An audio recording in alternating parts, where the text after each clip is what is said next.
ბატონო ვალერი, მე ვიცი რომ ხო თქვენ მობრძანდებით თბილისიდან, სანამ აქ თბილისიდან ჩამობრძანდით გორში და გზად გამოიარეთ ხელმარჯვნივ ალბათ თუ გაიხედებოდით, დაინახავდით რუსულ სამხედრო ბაზებს.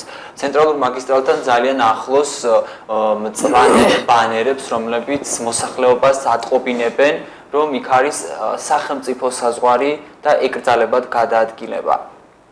აი ამ ყველაფრის ფონზე რამდენიმე დღის წინ თქვენ გორში ჩამოიყვანეთ რუსეთის დუმის დეპუტატები, რომლებსაც აპლოდისმენტებით შეხვდნენ იქ დარბაზში მყოფი ადამიანები. აი, გარკვეულ უხერხულობას არ ქმნის თქვენი აზრით, აი ხალხს როგორი დამოკიდებულება აქვს, რაღაცა ერთმანეთთან წინააღმდეგობაში მოდის, რამდენიმე კილომეტრში, გორიდან რამდენიმე კილომეტრში დგას რუსეთის ჯარი, გორი 2008 წელს დაბომბა რუსულმა ავიაციამ, ძალიან გაგაკრიტიკეს იგივე შვილმკვდარმა დედებმა, დევნილებმა, რომლებმაც მოუწიათ 2008 წელს წამოსვლა საკუთარი სახლებიდან და დღეს დევნილობაში არიან. მოდი ბოლოდან დავიწყოთ, შესაძლებელია გამაკრიტიკეს, იმიტომ რომ მათ არ იციან ისე ღრმად, რასთან გვაქვს საქმე.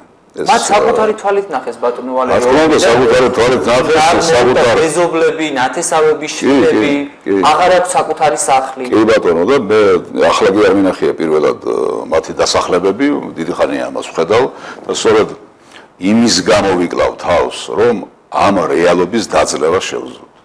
მე აქ წინააღმდეგობას კი ვერ ვხედავ, სრულ ჰარმონიას ვხედავ იმ მოვლენებს შორის და იმ საუბარს შორის, რომელიც მე მაქვს ათეული წლების განმავლობაში ჩემს ერთან და ჩემს ხალხთან. რუსი დეპუტატების ჩამოსვლა, ეს არის აბსოლუტურად ნორმალური მოვლენა, იმიტომ რომ რუსეთში, რომ იცოდეთ თქვენ, არავის არ უხარია ის შექმნილი მდგომარეობა. შექმნილი მდგომარეობა არის იძულებით შექმნილი მდგომარეობა. ვის მიერ არის გამოწვეული ეს მდგომარეობა? ხომ გითხარით, ეს არის გამოწვეული ამერიკის შეერთებული შტატების იმ პოლიტიკით, რომელსაც ისინი ეწევიან 20-25 წლის განმავლობაში საქართველოში და ხელოვნურად შეიყვანეს ეს ვითარება ჩიხში. მათ უნდათ, რომ საქართველო იყოს მუდმივი გამაღიზიანებელი ფაქტორი რუსეთისათვის. მათ უნდათ, რომ საქართველო იყოს მათი ბაზების და სტრატეგიული ობიექტების პლაცდარმი. მათ უნდათ, რომ საქართველო იყოს იაფი მუშახელის ქვეყანა, ნედლეულის ქვეყანა და ასე შემდეგ. ეს არის მათი მიზანი. ჩვენ ეს მიზანი არ გვაქვს. ჩვენ გვაქვს აბსოლუტურად სხვა მიზანი.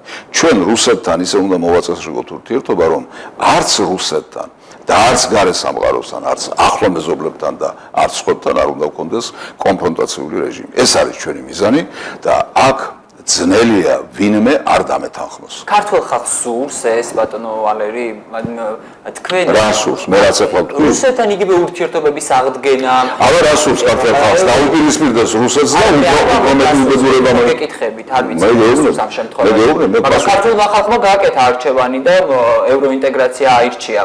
რამდენიმე წლის წინ. ნუ ვიცი თქვენი პოზიცია იტყვით, რომ ეს არის ხელოვნურად შექმნილი ციფრები, მაგრამ არ გვინდა თავის მოტყუება. მოდით ვილაპარაკოთ, რაც მე ვთქვი აქამდე. იმაში თქვენ რამეს ხედავთ საეჭვოს და საყოყმანოს, აი რაც ჩამოვთვალეთ, დანგრეული ტერიტორია, დანგრეული ეკონომიკა, განადგურებული მოსახლეობა, განახევრებული მოსახლეობა, საზღვარგარეთ გაქცეული რამე არის ისეთი, რომელიც რეალობას არ შეესაბამება. არა, ეს რეალობაა, მაგრამ მე არ ვფიქრობ, ეს თუ რეალობაა. რუსეთთან ცუდი ურთიერთობების გამო არის შექმნილი ჩვენს ქვეყანაში. ეს თუ რეალობაა, მე გეტყვით, რომ ეს რეალობა მოდის იმ პოლიტიკიდან, რომელსაც იწონებს ამერიკის შეერთებული შტატები, ტაშს უკრავს ევროპა, კვერს უკრავს ნატო და ასე შემდეგ. აი ამ პოლიტიკის შედეგია ეს ყველაფერი.